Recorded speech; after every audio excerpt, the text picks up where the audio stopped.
Stop right there, before you press play and let these words wash over you. Answer me something with brutal honesty. How many times have you made yourself smaller just to keep someone from walking away? How many times have you responded within seconds, over-explained until your throat was dry, forgiven before the wound even scabbed over, stayed long past your breaking point? Not because your soul whispered yes, but because terror gripped your heart at the thought of being alone. Most people will never call it what it truly is. They'll dress it up as love. They'll label it patience. They'll convince themselves it's understanding. But somewhere deep in your bones, you know the truth. You felt it crushing your chest while you stared at your phone, waiting for 3 dots to appear. You felt it when your entire emotional state hinged on whether they were warm or cold that day.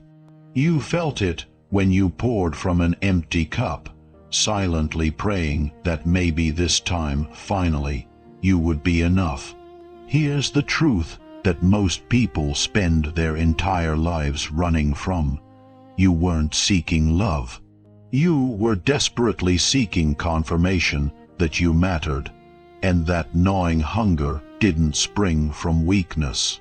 It was born from a lifetime of learning, slowly and painfully, that love was something you had to earn, that showing your true self was dangerous, that abandonment carved deeper wounds than betraying yourself ever could. So you adapted.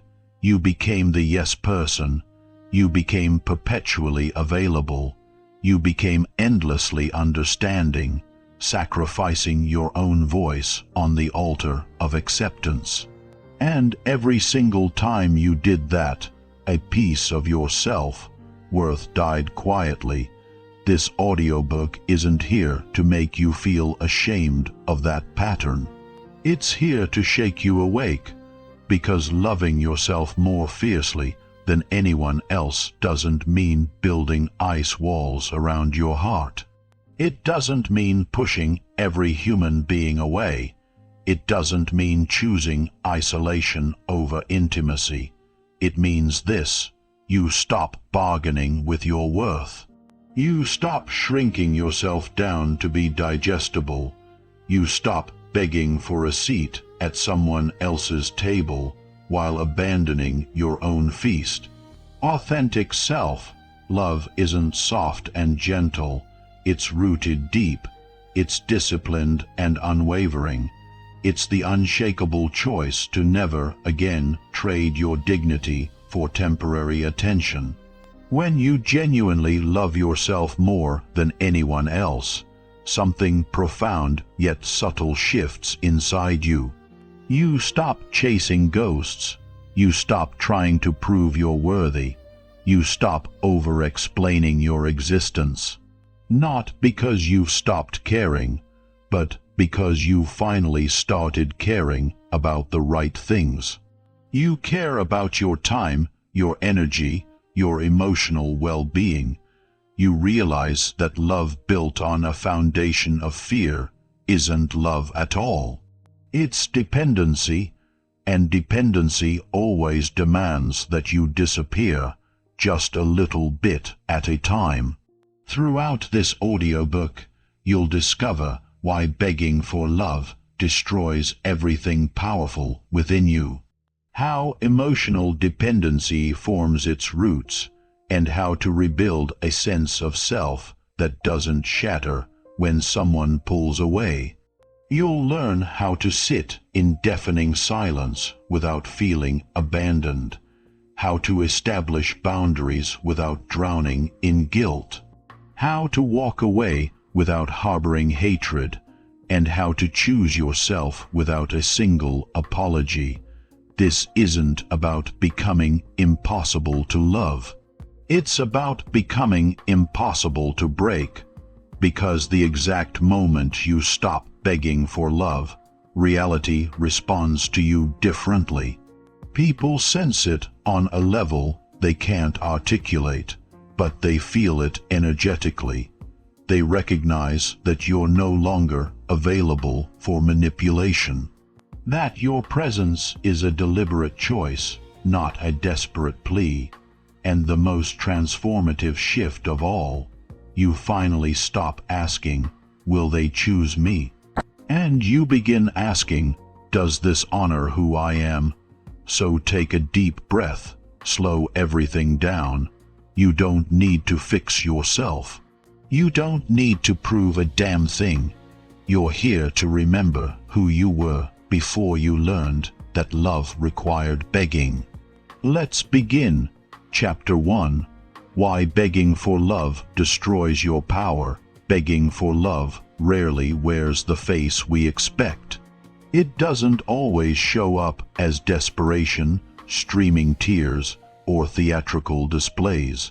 Most of the time it hides behind politeness, manufactured patience, and deafening silence.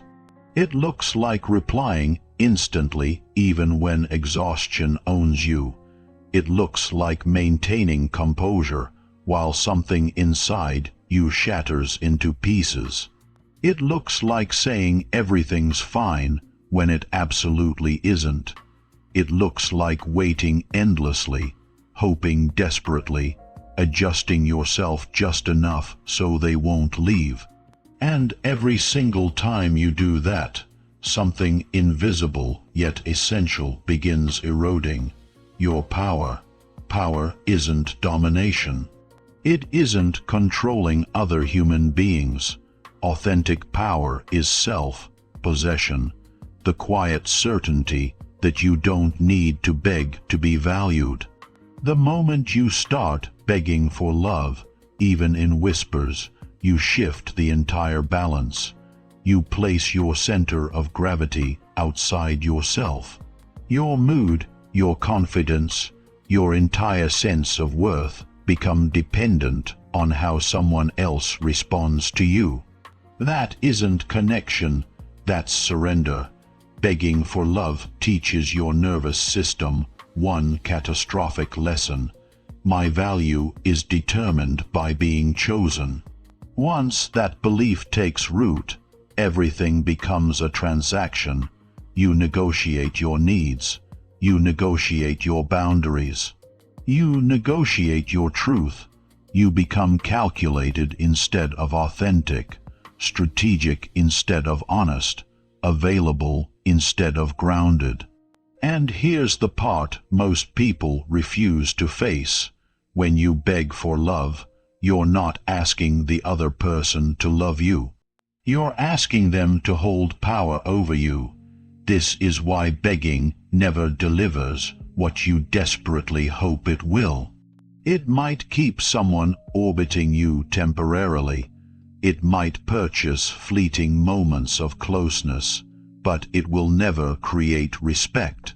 Respect is born when someone senses that you can stand without them, that your presence is a choice, not a need, that you're with them because you want to be, not because you're terrified of being alone. The more intensely you chase love, the faster it runs. Not because people are inherently cruel, but because desperation signals instability, and human beings are hardwired to move away from what radiates instability. Think about it with complete honesty. Have you ever truly respected someone who constantly contorted themselves to please you? Or did you on some level feel less attracted, less engaged, less intrigued? Begging makes you smaller. And people don't fall in love with what feels diminished. The most painful truth is this: when you beg for love, you don't just surrender power in the relationship. You lose power within yourself. You stop trusting your own instincts. You override your discomfort. You silence that inner voice screaming, "This doesn't feel right." Over time, that voice grows faint until it's barely a whisper. You begin normalizing neglect. You call inconsistency depth. You call emotional distance independence. You call disrespect misunderstanding, all to avoid one paralyzing fear, being alone. But loneliness doesn't destroy people. Self-betrayal does. Every time you stay where you're not valued, you teach yourself that your needs are negotiable. Every time you chase someone drowning in indifference, you reinforce the belief that love must be earned through suffering and endurance. And that belief is the birthplace of powerlessness. Power begins when you embrace this simple truth. Love that requires you to beg isn't love. It's attachment mixed with fear. Real love doesn't need you to convince, persuade, or perform. It meets you exactly where you stand. This is why the first step to loving yourself more than anyone else isn't confidence. It's withdrawal. Not withdrawal from people, but from behaviors that bleed your dignity dry. You stop over-explaining. You stop chasing clarity from someone who offers only confusion. You stop investing where there's zero reciprocity. This will feel deeply uncomfortable at first.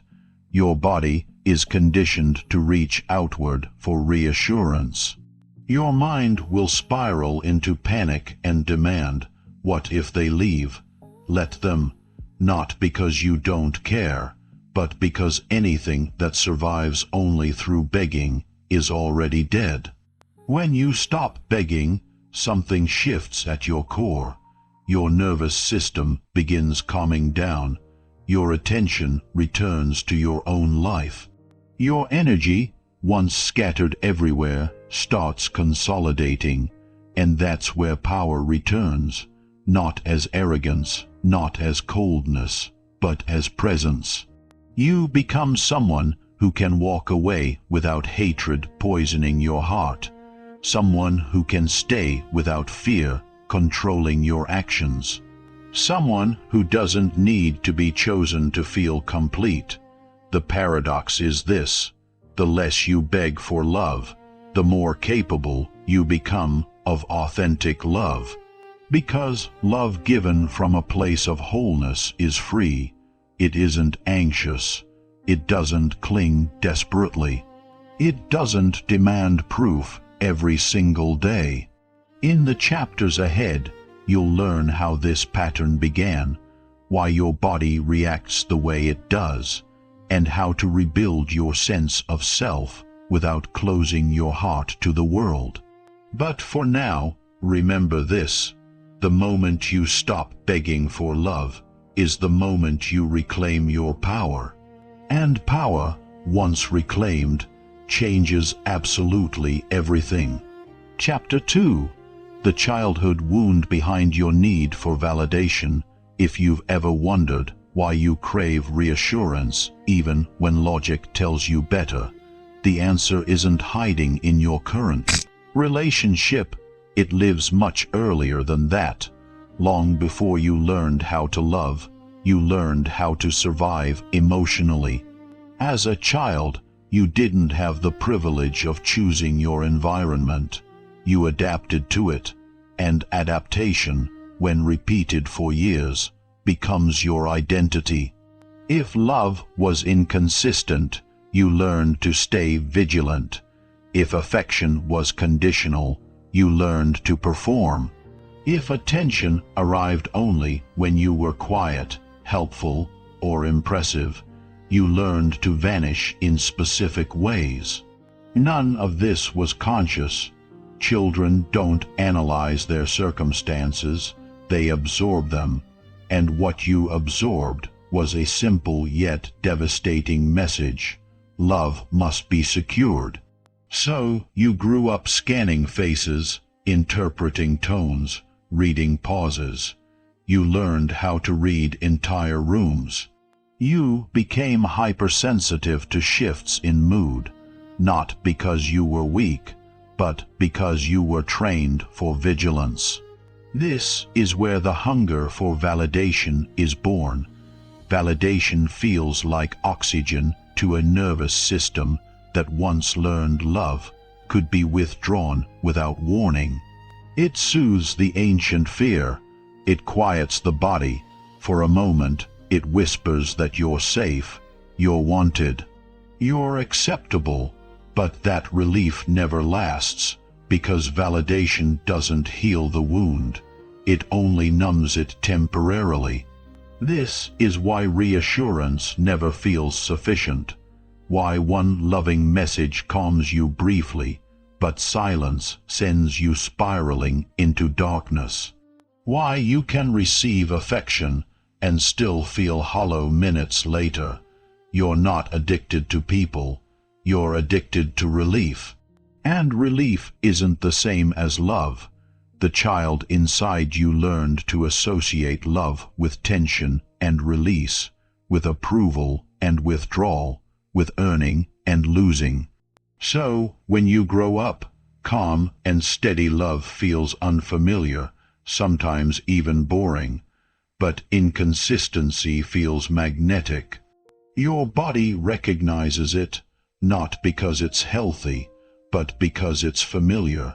This is why you might feel drawn to emotionally unavailable people. Why you try harder with those who give less. Why you overthink text messages, analyze tone, replay conversations obsessively.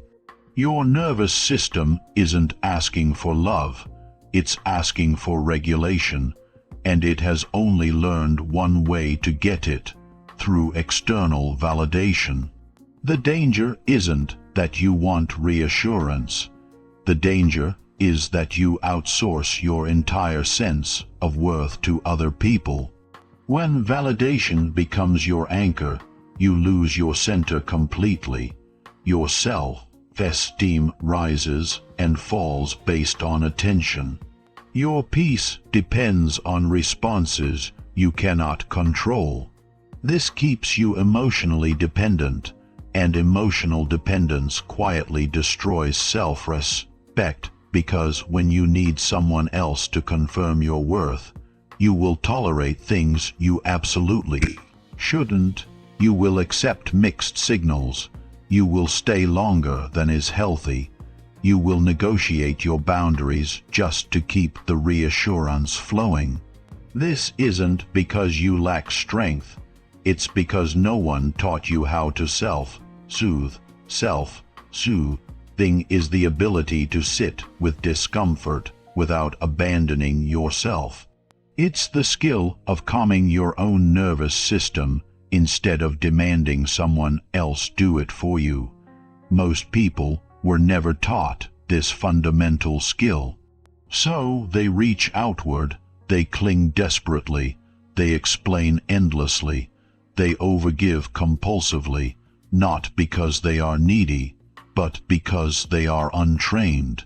Healing begins when you stop judging this pattern and start understanding it with compassion.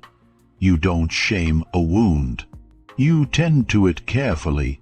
The first step is awareness, noticing when your urge for validation activates, noticing the tightness, the anxiety, the mental urgency. Instead of acting immediately, you pause. You tell yourself something revolutionary. This feeling is old. I am safe now. This may sound simple, but it's transformative, because each time you soothe yourself instead of reaching outward, you reclaim a piece of your power.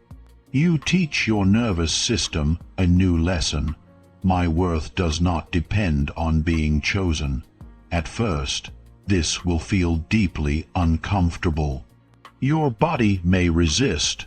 Your mind may protest loudly. That's normal. You are rewiring decades of conditioning. But slowly, something shifts inside you. You begin feeling more solid, less reactive, less desperate for proof. Validation stops being a need and becomes a bonus, and from that place, your relationships transform completely. You stop asking, "Do they approve of me?" You start asking, "Do I feel safe being myself here?" This is the foundation of loving yourself more than anyone else. Not confidence, not bravado, but inner safety. When you give yourself what you once begged others for, the hunger fades. And when the hunger fades, you stop chasing love, you allow it. In the next chapter, we will explore how attachment disguises itself as love, and how to tell the difference before you lose yourself again. Chapter 3. Love is not attachment. It's choice. Many people believe they understand what love feels like. But what they are actually describing is attachment. Attachment is intense and consuming. It's urgent. It grips your chest and whispers desperately, "Don't leave me." Love, authentic love, feels profoundly different. It's calm and spacious. It says, "I choose you, but I remain myself." The confusion between these two is one of the primary reasons people lose themselves in relationships. Attachment is rooted in fear. Fear of abandonment, fear of emptiness, fear of facing life alone. Love is rooted in freedom. When you are attached, your nervous system is perpetually on high alert. You monitor tone obsessively. You read meaning into silence. You search desperately for signs that everything is still okay. Your happiness becomes conditional. Good day if they are warm, bad day if they are distant. That isn't intimacy, that's dependency. Attachment doesn't ask, "Do I want to be here?" It asks, "Will I survive if they leave?" And that question alone reveals everything. Love never asks you to disappear. Attachment quietly does. Attachment convinces you that intensity equals depth, that longing equals connection, that pain equals meaning. But intensity is not intimacy, and suffering is not proof of love. In fact, the more attached you are, the less choice you actually possess. You stay not because it aligns with you, but because leaving feels unbearable. You forgive not because healing occurred, but because separation feels worse. Choice disappears when fear takes control. Love begins precisely where choice exists. To choose someone means you could walk away, and you don't. Not because you are scared, but because you are aligned. This is why attachment often feels intoxicating initially. Your body mistakes anxiety for chemistry, uncertainty for excitement, inconsistency for mystery. But over time, that same energy exhausts you completely. You become hyper-focused on the relationship. Your world narrows. Your sense of self fades into managing the bond obsessively.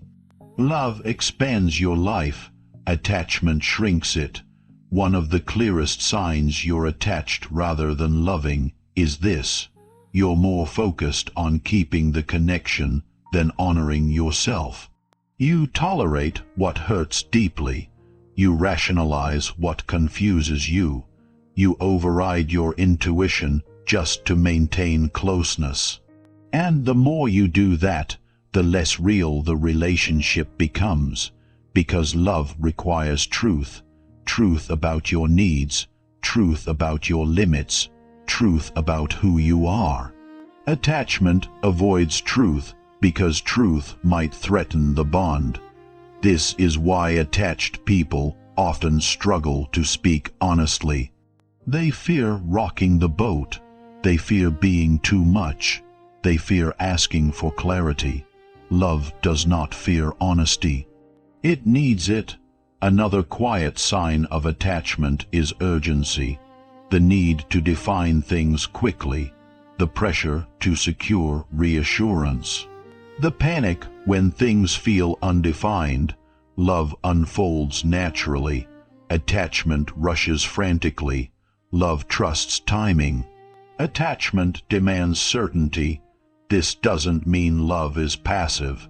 It means love is grounded.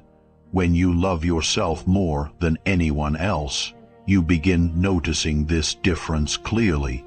You ask different questions. Instead of how do I make this work, you ask, does this support who I am becoming? Instead of how do I keep them interested, you ask, do I feel respected here? Instead of what if I lose them, you ask, what am I losing by staying? These questions bring you back to choice, and choice is power. When you choose, you're not at the mercy of fear. You're acting from alignment. This is why emotionally mature love feels stable, not dramatic. Why it feels safe, not chaotic. Why it nourishes rather than consumes. Attachment drains you. Love restores you. Learning to tell the difference is not about becoming cold or detached. It's about becoming honest. Honest about what you feel. Honest about why you stay. Honest about whether fear or freedom is driving your decisions. At first, releasing attachment feels like devastating loss.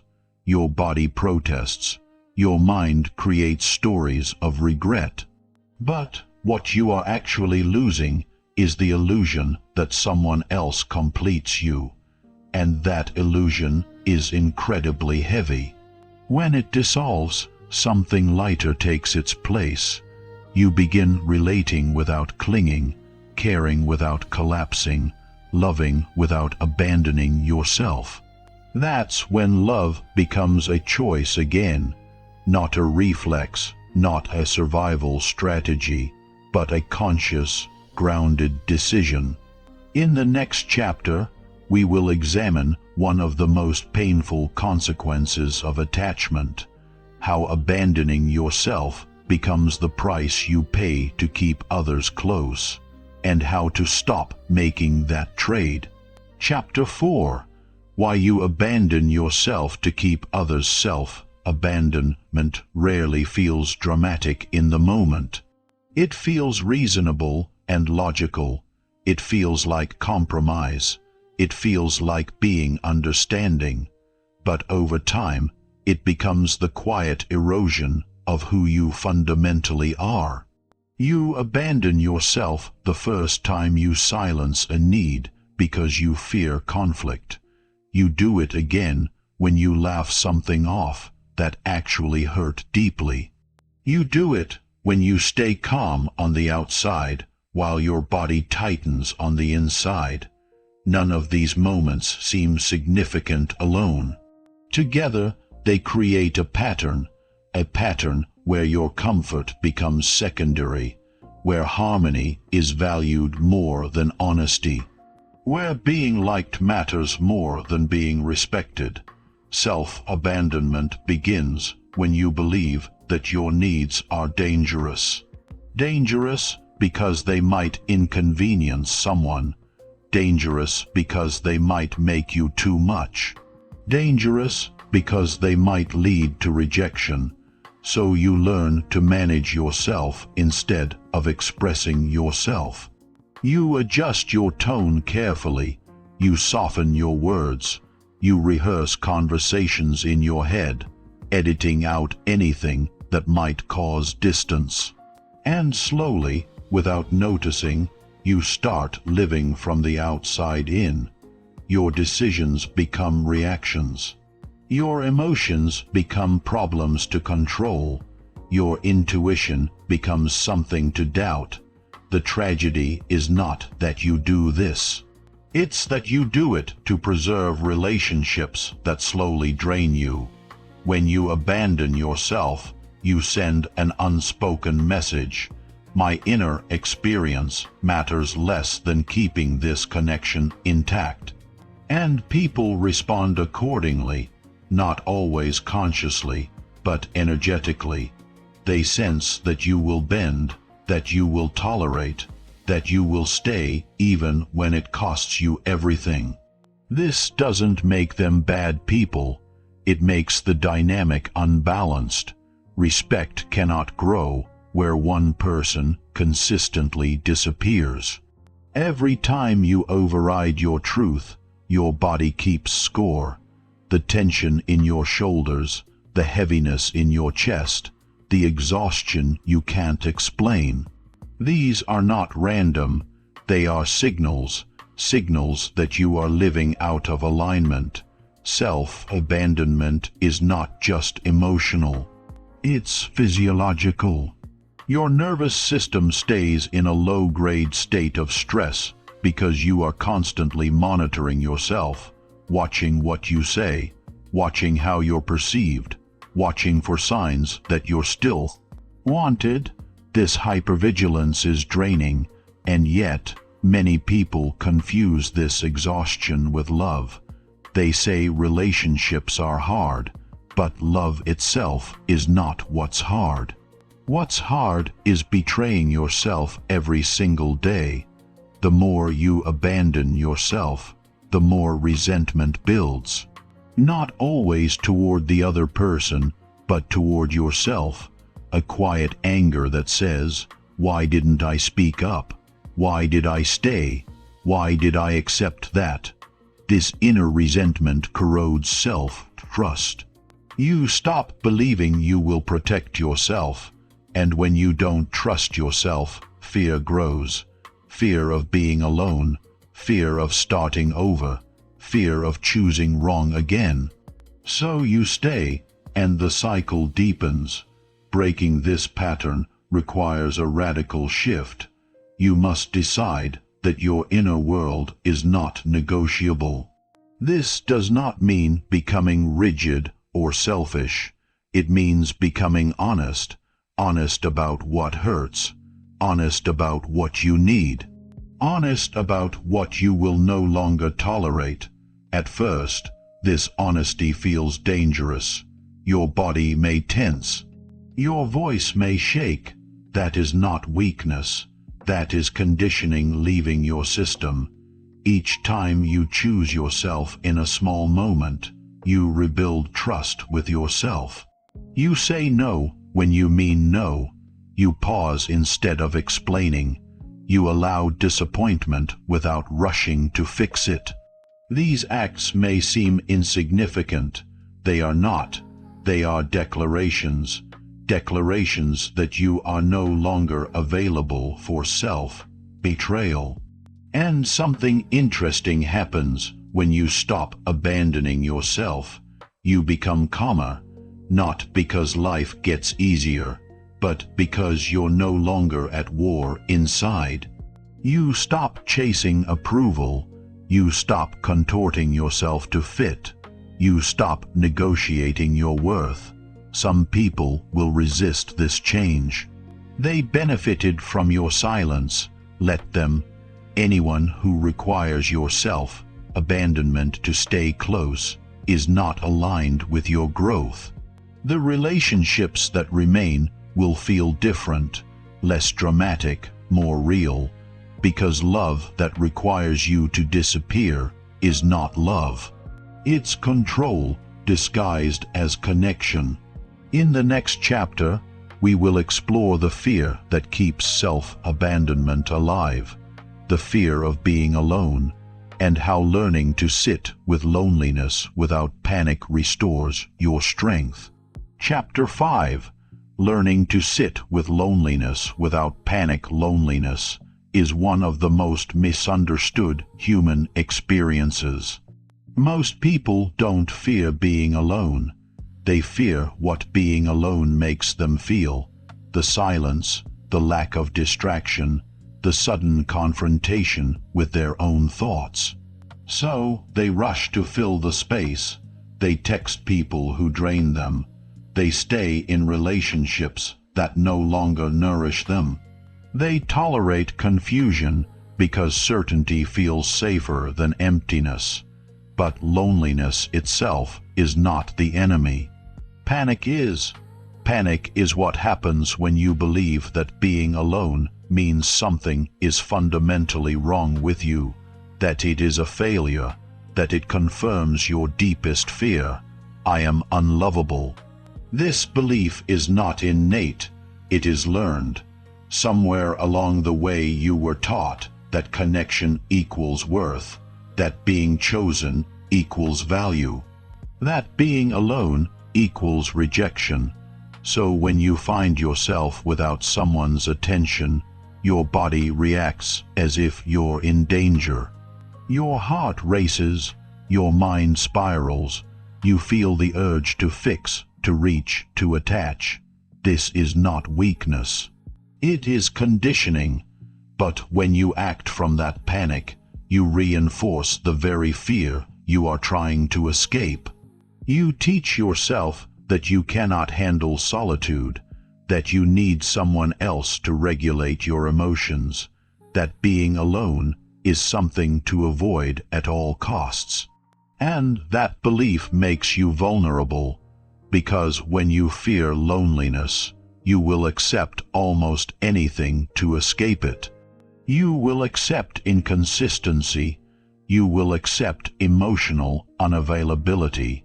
You will accept less than you deserve. Learning to sit with loneliness without panic is not about liking it. It is about tolerating it long enough for its message to change. At first, loneliness feels sharp, exposed, uncomfortable. But if you don't immediately run from it, something surprising happens. The intensity fades, the silence softens. What remains is not emptiness, but space. Space to feel your own presence again. Space to notice your own rhythms. Space to remember who you are when no one is watching. Loneliness becomes a mirror. It shows you where you've been outsourcing your sense of self. It reveals the parts of you that have been neglected in the pursuit of connection. This is why solitude feels threatening to people who have spent their lives pleasing. Without others to reflect themselves back, they feel undefined. But this undefined state is not a void. It is a beginning. When you learn to sit with loneliness, you develop emotional endurance. You prove to yourself that discomfort is survivable, that your feelings rise and fall without external rescue. This builds a quiet confidence, not the loud kind that needs validation, the steady kind that doesn't panic when someone pulls away. This is the confidence that changes everything, because when you no longer fear being alone, your choices become cleaner. You stop staying out of fear. You stop chasing out of anxiety. You stop attaching out of desperation. You choose from clarity. Loneliness, when faced consciously, becomes training for emotional independence. It teaches you to self-soothe, to regulate your nervous system, to stay present without distraction. Simple practices help here: sitting in silence for 10 minutes without your phone, taking walks without music, eating a meal alone without rushing. These acts may seem small. They are not. They teach your body that solitude is not abandonment. It is safety. At first, your mind will resist. It will reach for memories, worries, plans, and that's okay. You don't need to empty your mind. You need to stop running from yourself. As you grow more comfortable with being alone, your relationships shift naturally. You no longer need constant reassurance. You no longer interpret space as rejection. You no longer collapse when someone is unavailable. You begin to enjoy connection instead of clinging to it, and paradoxically, this makes you more attractive. Not because you are playing hard to get, but because you are grounded. People feel when you are choosing them, not using them to escape yourself. Loneliness loses its power when you stop treating it like a problem to solve. It becomes a state to pass through, a teacher, a doorway. And once you learn to walk through it calmly, you're no longer controlled by fear. In the next chapter, we will explore how emotional independence is built, not by suppressing feelings, but by mastering your responses to them. Chapter 6. The Discipline of Emotional Independence. Emotional independence is often misunderstood. Many people imagine it means not needing anyone, not feeling deeply, or shutting down emotionally. But emotional independence is not emotional numbness. It is emotional responsibility. It is the ability to feel fully without handing control of your inner state to someone else. It is knowing that emotions can move through you without dictating your actions. Most people were never taught this fundamental skill. They were taught to react, not to respond. A message arrives late, and anxiety spikes. A tone shifts, and the mood collapses. A small rejection spirals into self-doubt. These reactions feel automatic because they are. They are patterns stored in the nervous system, formed long before conscious choice was available. Emotional independence begins when you insert a pause. Not a long pause, not forced calm, just enough space to notice what is happening inside you. You feel the surge, the tightening, the urge to explain, fix, or defend. Instead of acting, you stay. This moment, this tiny gap between feeling and reaction, is where freedom lives. Without it, emotions run your life. With it, emotions inform your life. There is a crucial difference. When emotions run your life, you chase relief. You say things you don't mean. You apologize for things that aren't wrong. You overextend to restore comfort. When emotions inform your life, you listen without surrendering control. You allow anger to show you a boundary. You allow sadness to reveal a loss. You allow fear to highlight what matters. But you decide what to do next. This is discipline, not suppression, not denial, but containment. Emotional independence requires you to tolerate discomfort without outsourcing it.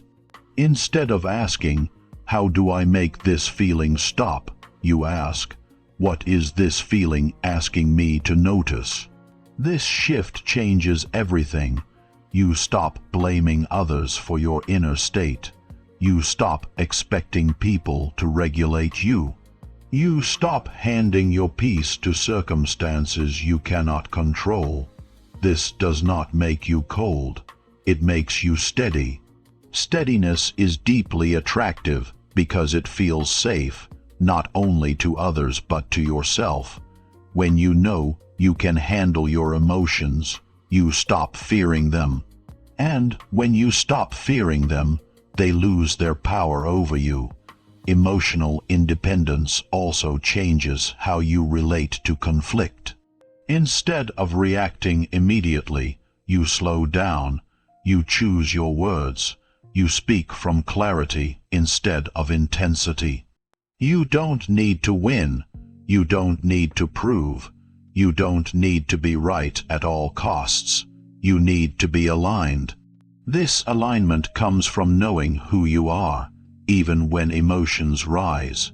Without emotional independence, relationships become emotional battlegrounds. With it, They become spaces for growth. You stop using emotions as weapons or shields. You stop punishing silence or demanding reassurance. You stop confusing emotional intensity with truth. At first, this discipline feels unnatural. Your body wants to move, to discharge energy, to reach outward. Let it want. Discipline is not the absence of urge. It is the ability to not obey every urge. Each time you stay present instead of reacting, you strengthen a new pathway, a pathway of choice. This choice restores your dignity. You no longer need to explain yourself to be okay. You no longer need someone's response to validate your reality. You no longer need immediate resolution to feel safe. You trust yourself to handle uncertainty, and that trust becomes your anchor over time. Emotional independence brings a quiet confidence, a sense that no matter what happens, you will not abandon yourself. You may feel pain, but you will not collapse. You may feel loss, but you will not beg. You may feel anger, but you will not destroy. This is power, not the loud kind, the kind that holds. The discipline of emotional independence allows you to love without losing yourself, to care without clinging, to engage without fear. It frees you from the exhausting cycle of reaction and regret, and most importantly, it returns authority to where it belongs, inside you. In the next chapter, we will explore how overgiving becomes a subtle form of self-rejection, and how learning to give less with intention restores balance and respect. Chapter 7. Stop overgiving to feel worthy. Overgiving often disguises itself as kindness. It looks generous. It sounds selfless. It feels like love. But beneath the surface, it is frequently driven by something else entirely, the hope that giving more will finally make you worthy. You give your time even when you are exhausted. You give your understanding even when you are hurt. You give second chances before the first wound is healed, not because you are abundant, but because you are afraid of being replaceable. Overgiving is rarely about the other person. It is about proving your value. Somewhere along the way, you learned that love responds to effort. That if you show up enough, try hard enough, sacrifice enough, you will be chosen. So you give preemptively. You anticipate needs, you soften conflicts, you make yourself useful, and for a while, it seems to work. People appreciate you, they rely on you, they stay, but appreciation is not the same as respect, and reliance is not the same as reciprocity. Over time, the imbalance grows. You begin feeling unseen, unmet, exhausted. You start asking quietly, why do I give so much and receive so little? The painful answer is this: because you taught people that access to you does not require effort. When you give without limits, you remove the invitation for others to show up. You leave no space for reciprocity, no room for mutual investment. And without mutual investment, connection weakens. Overgiving also keeps you disconnected from your own needs. You become so focused on providing that you forget to ask yourself what you want, what you feel, what you need. This disconnection erodes self-worth, because worth that is based on usefulness is fragile. The moment you stop giving, you fear losing love. So you keep going.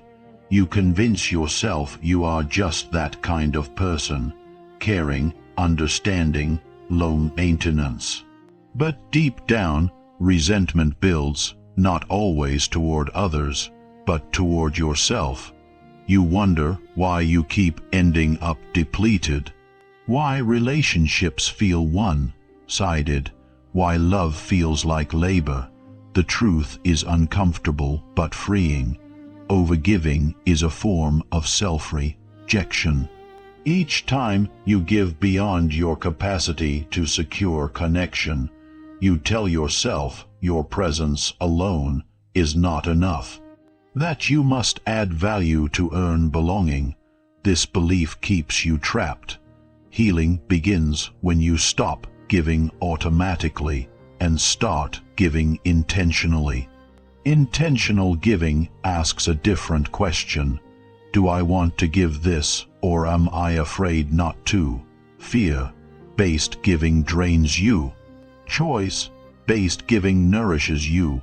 Learning to give less does not make you selfish. It makes you honest. Honest about your limits, honest about your energy, honest about your needs. At first, giving less will feel wrong. Your body may tense. Your mind may warn you that people will leave. Let that fear surface, because anyone who only stays when you overextend was never connected to you, only to what you provided. When you slow down your giving, something revealing happens. Some people step forward. They check in. They contribute. They meet you halfway. Others fade. This is not loss. It is clarity. You begin to see who values you and who benefits from you.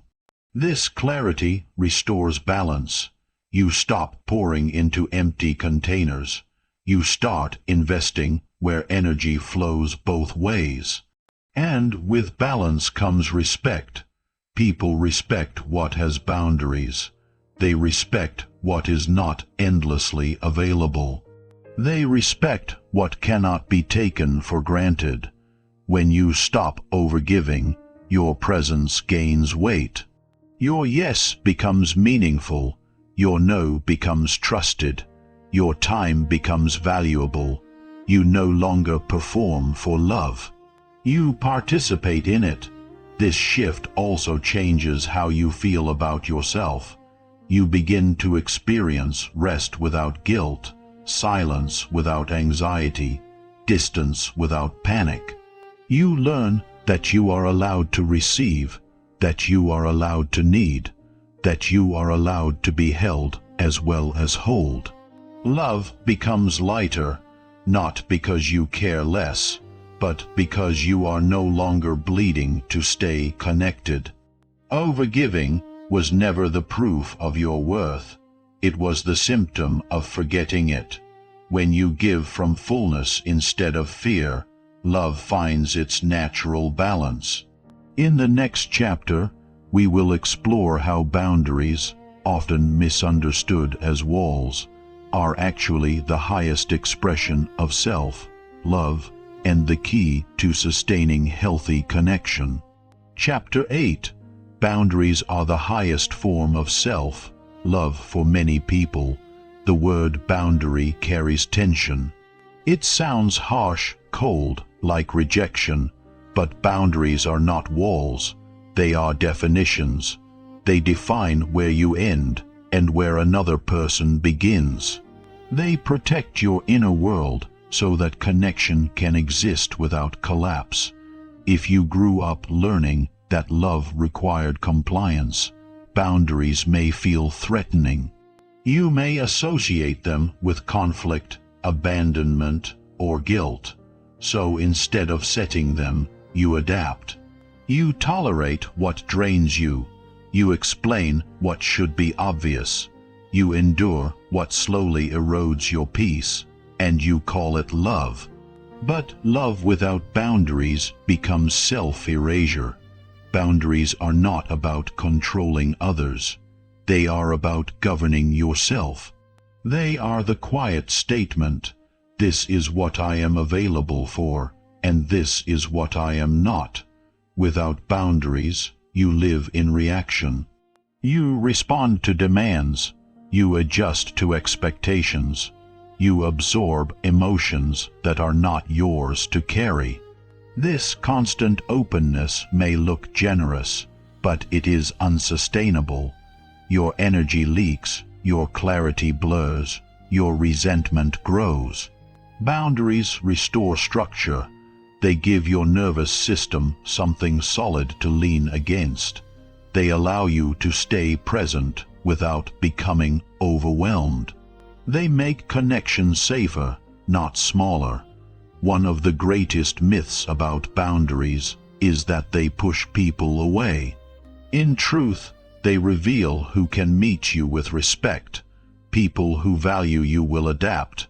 They may not always like your boundaries, but they will honor them. People who benefit from your lack of boundaries will resist. This resistance is information. It tells you who was attached to your compliance, not your presence. Setting boundaries often feels uncomfortable at first because it challenges old conditioning. You may feel guilty. You may feel selfish. You may feel like you are doing something wrong. These feelings do not mean the boundary is wrong. They mean you are doing something new. Guilt is not a signal of harm. It is a withdrawal symptom from people pleasing. Boundaries require clarity more than strength. You do not need to justify them endlessly. You do not need to over-explain. You do not need permission. Simple language is enough. This doesn't work for me. I'm not available for that. I need time. These statements are not attacks. They are truths. When you state a boundary calmly, you anchor yourself. You signal self-respect without hostility.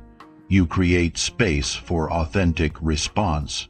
Boundaries also protect you from resentment.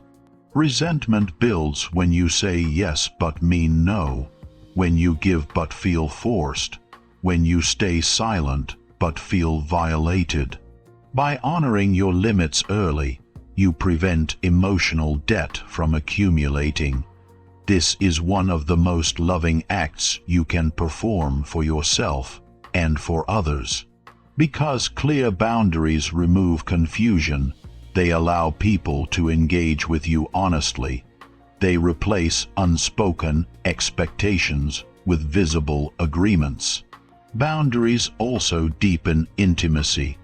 When you are not constantly guarding yourself from being overwhelmed, you can show up more fully. When you trust that you can say no, your yes becomes real. This authenticity creates connection that is grounded, not fragile.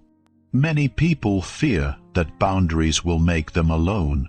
In reality, boundaries filter. They remove what drains you and preserve what nourishes you. You may lose access to certain dynamics. You may lose people who relied on your silence, but what remains will be truer. You will no longer be loved for your endurance. You will be valued for your presence. Boundaries are also a form of self-trust. Each time you set one and honor it, you prove to yourself that you will protect your inner world, that you will not abandon yourself to keep peace, that your comfort matters. This trust builds confidence quietly. You stop fearing confrontation because you trust yourself to handle it. You stop fearing rejection because you know you can survive it. You stop fearing disapproval because you are no longer dependent on it. Boundaries do not harden you, they stabilize you. They allow you to love without losing yourself, to give without resentment, to receive without guilt. When you love yourself more than anyone else, boundaries become natural, not defensive, not dramatic, just clear. In the next chapter, we will explore one of the final obstacles to self-love, guilt. and how choosing yourself without apology changes the way you move through the world. Chapter 9. Choosing yourself without guilt. Guilt is one of the most powerful forces keeping people trapped in lives that no longer fit them. It whispers that choosing yourself is selfish, that prioritizing your needs is a betrayal, that saying no makes you ungrateful, cold, or unloving. For many, guilt appears the moment they begin to change, the moment they stop overgiving, the moment they set boundaries, the moment they stop explaining themselves. And because guilt feels so uncomfortable, people often retreat. They apologize for growing. They undo their progress. They return to familiar patterns just to feel good again. But guilt is not a moral compass. It is a conditioned response. Most guilt around self-prioritization comes from old agreements you never consciously made. Agreements that said, keep the peace. Don't disappoint. Put others first. These rules may have kept you safe once. They may have earned you approval. But they also taught you to measure your worth by how little space you take. So when you finally choose yourself, your nervous system reacts as if you've done something wrong. This reaction does not mean you are wrong. It means you are breaking a pattern. Guilt often arises when your actions no longer match other people's expectations. Not because you are harming them, but because you are no longer conforming. When you stop meeting expectations that benefited others at your expense, discomfort surfaces. Let it.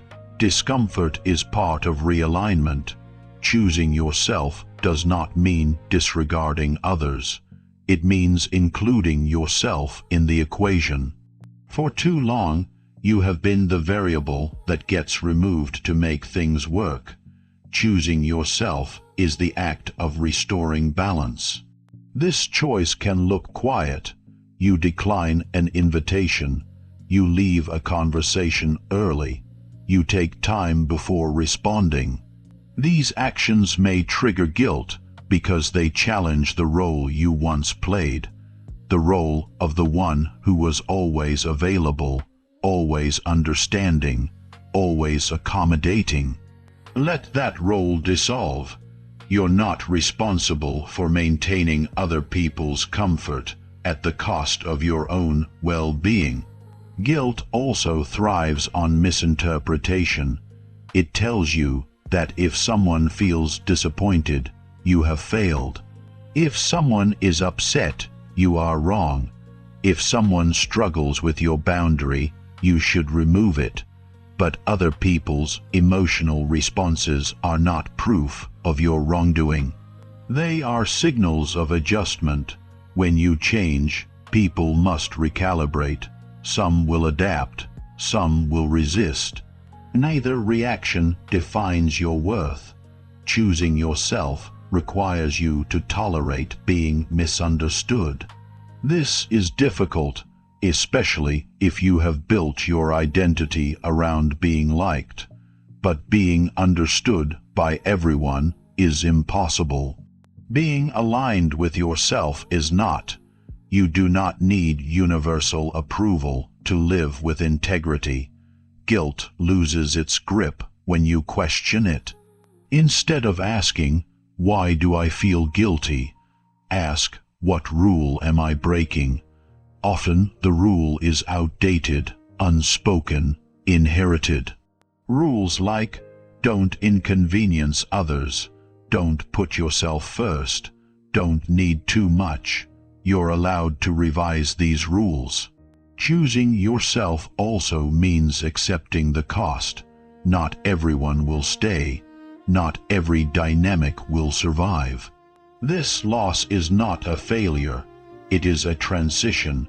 You're not losing people.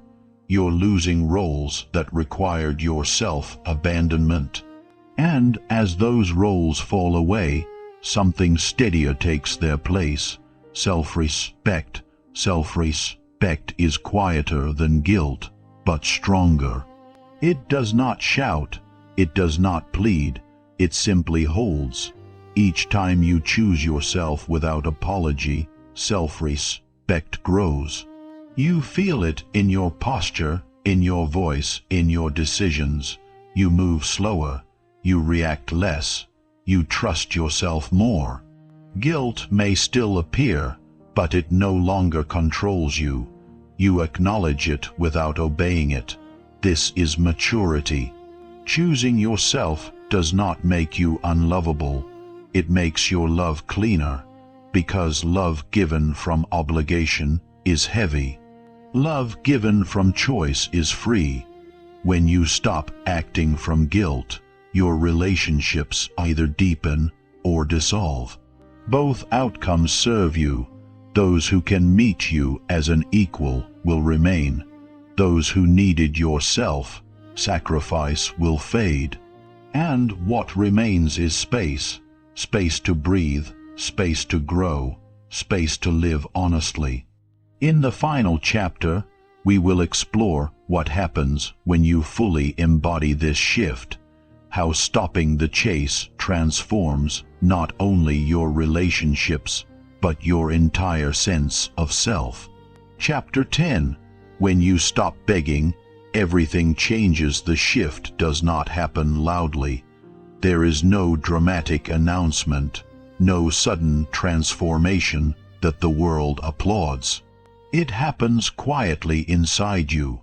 One day, you notice that you no longer reach for your phone the moment silence appears.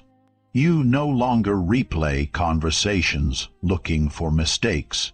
You no longer feel the urge to explain yourself into being understood.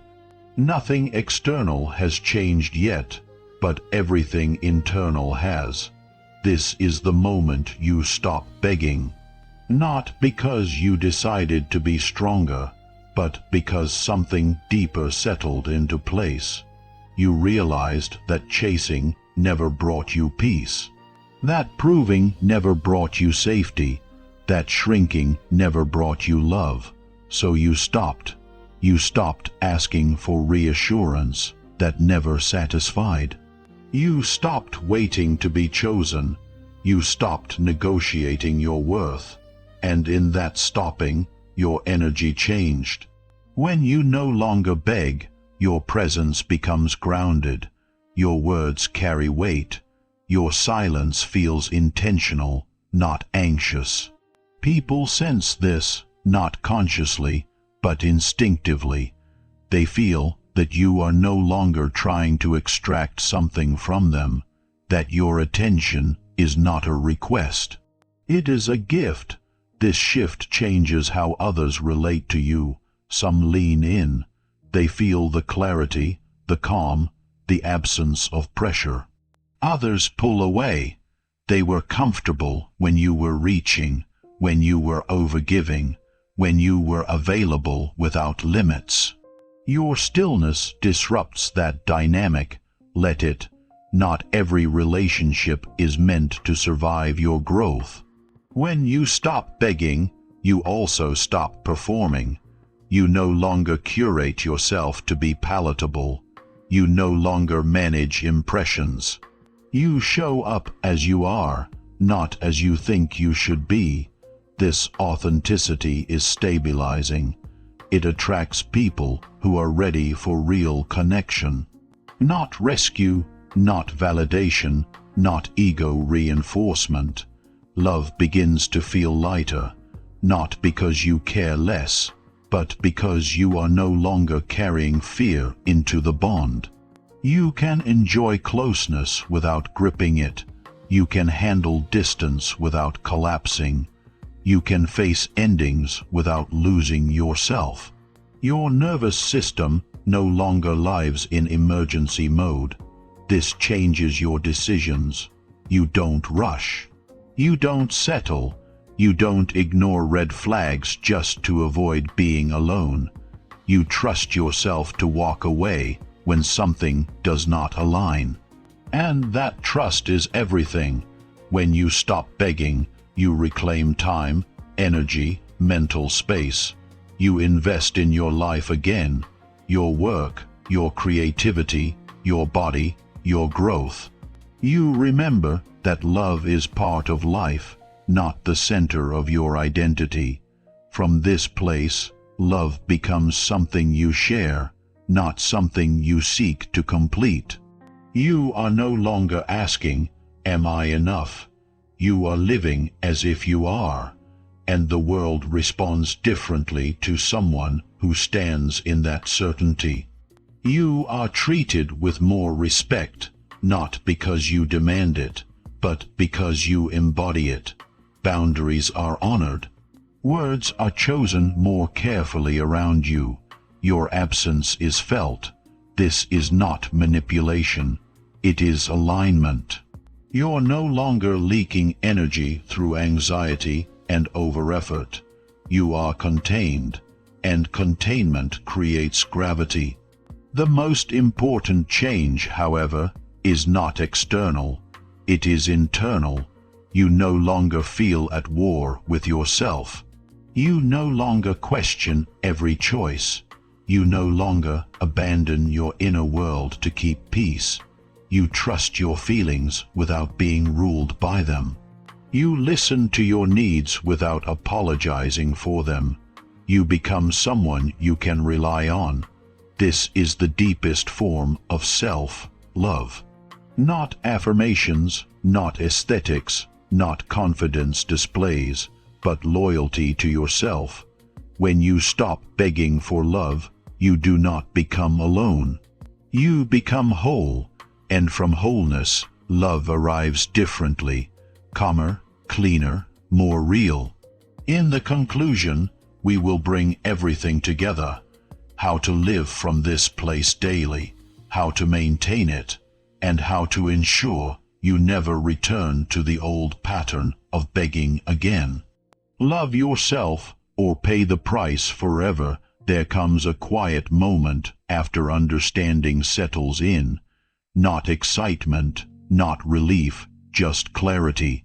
You see your past differently now, not as a series of mistakes, but as a pattern you were never taught to recognize. You see how often you confused love with effort, attachment with depth, endurance with loyalty, and instead of shame, something else appears, compassion. For the version of you who tried to earn safety, for the version of you who gave too much, hoping it would finally be enough.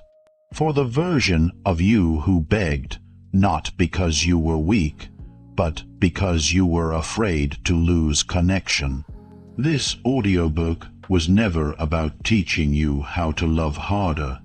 It was about teaching you how to stop abandoning yourself in the process. Because the truth is simple, even if it took a long road to reach it.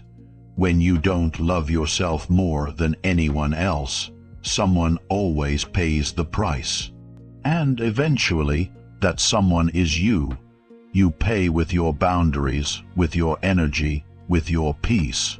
You pay with the quiet ache of knowing you stayed when you shouldn't have, with the exhaustion of explaining yourself to people who never listened, with the loneliness that comes from being surrounded but unseen. Self-love is not a reward you earn after suffering enough.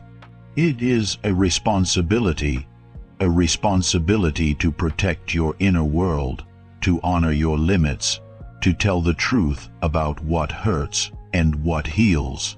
When you love yourself more than anyone else, you stop negotiating your worth. You stop making deals with fear. You stop asking permission to exist as you are. This does not make you perfect. It makes you present. You will still feel pain. You will still feel loss. But you will no longer collapse in the face of them. You will feel emotions without being consumed. You will face endings without erasing yourself.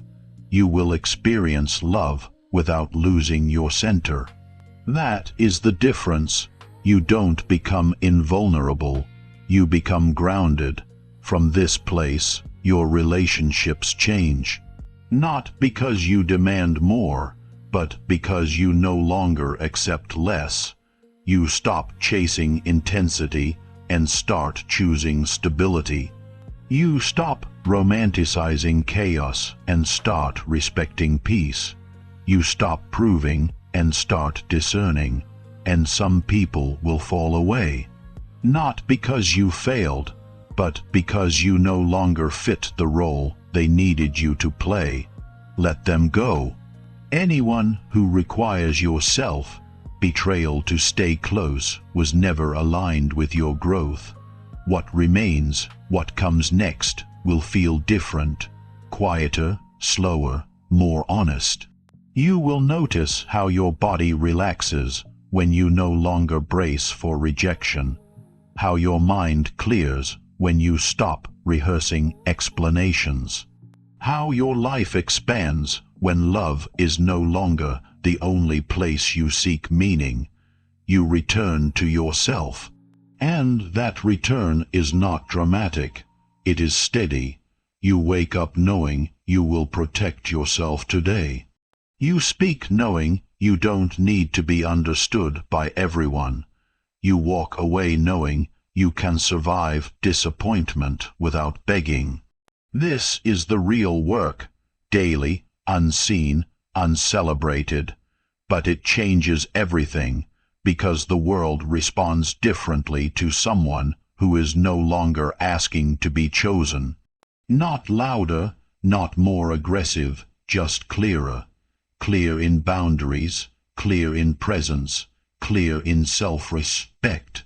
And when love comes, and it will meet you differently, not as something you cling to, but as something you share. You will no longer ask, "Please don't leave." You will say calmly and honestly, "Stay if you choose to." That is freedom. So remember this, especially on the days you feel tempted to go back to old habits. You're not here to beg for love. You're here to live in alignment with yourself. Love yourself more than anyone else, not because others don't matter, but because you do. And when you finally treat yourself that way, everything else finds its rightful place.